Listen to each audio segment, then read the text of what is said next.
सभी किसान भाइयों का फार्मर टॉक्स चैनल में फिर से स्वागत है। तो किसान भाइयों, आज हम बात करने वाले हैं आपके गेहूं के पार्ट सेकंड के बारे में, जिसमें हम बात करेंगे आपकी गेहूं की बुआई करते समय बीज की कितनी मात्रा प्रयोग करनी चाहिए और बीज के उपचार के लिए क्या क्या करना चाहिए।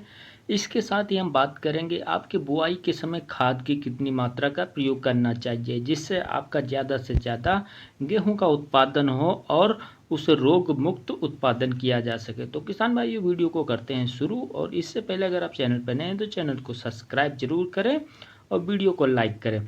तो सबसे पहले हम बात करते हैं कि आपके गेहूं की बुआई के लिए बीज की कितनी मात्रा की आवश्यकता होती। तो जो किसान भाई अगर नया बीज मार्केट से ले रहे हैं, जो भी नया बीज आया हुआ है सीधे मार्केट से ले रहे हैं, तो आप उसका 100 केजी प्रति हेक्टेयर के हिसाब से आप प्रयोग कीजिए। और अगर आप घर का ये बीज यूज कर रहे हैं या फिर आप किसी दूसरे व्यक्ति से के द्वारा खरीद रहे हैं जो कि आपका मार्केट का उपचारित बीज नहीं है, तो आप इसका 120 केजी प्रति हेक्टेयर के हिसाब से आप बीज की मात्रा प्रयोग कीजिए। अब बात होती है कि बीज की मात्रा के साथ साथ इसका उपचार बहुत ज़रूरी होता है। उपचार से क्या होता है, आपके उपचार से आपका जो बीज होता है वो अंकुरित हो जाता है और उसमें रोग नहीं लगता है। तो उपचार के लिए आप कार्बेंडाजिम 50% WP का प्रयोग कीजिए। ये आपका 2.5 ग्राम आपका प्रति हेक्टेयर के हिसाब से आप इसका प्रयोग कर सकते हैं। इसके साथ ही आप प्रयोग कर सकते हैं कार्बोक्सिन 75% WP की। आपको इसका प्रयोग करना है आपका 2 ग्राम प्रति आप हेक्टेयर के हिसाब से आप जो बुआई कर रहे हैं इसमें आप इसका प्रयोग कर सकते हैं। और उसके बाद करते हैं आप इसके साथ ही आप गेहूं को, सबसे अच्छा तरीका होता है गेहूं में जो आपका ख़राब बीज होता है उसको निकालने के लिए आप गेहूं को आप 200 ग्राम नमक लीजिए और उसमें 10 लीटर के पानी में आप मिला के उसको गेहूं को उसी में कुछ समय के लिए भिगो दीजिए। जो आपका गेहूं ऊपर उठ के आ जाता है तो वो आपका बेकार होता है, वो अंकुरित नहीं होता है। तो उस गेहूं को निकाल को आपको फेंक देना है। इससे आपका पता चल जाएगा कि आपका कौन सा गेहूँ तो अंकुरित होगा, जो नीचे बैठ जाता है वो आपका अंकुरित हो जाता है। तो ये तो रही उपचार की बात।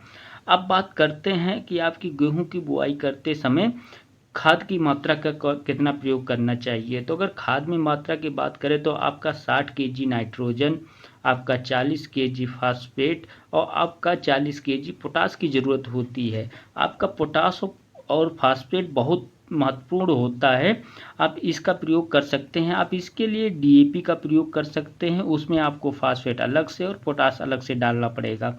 और इसके साथ ही आप NPK का प्रयोग कर सकते हैं। NPK आप 19-19-19 का प्रयोग कीजिए।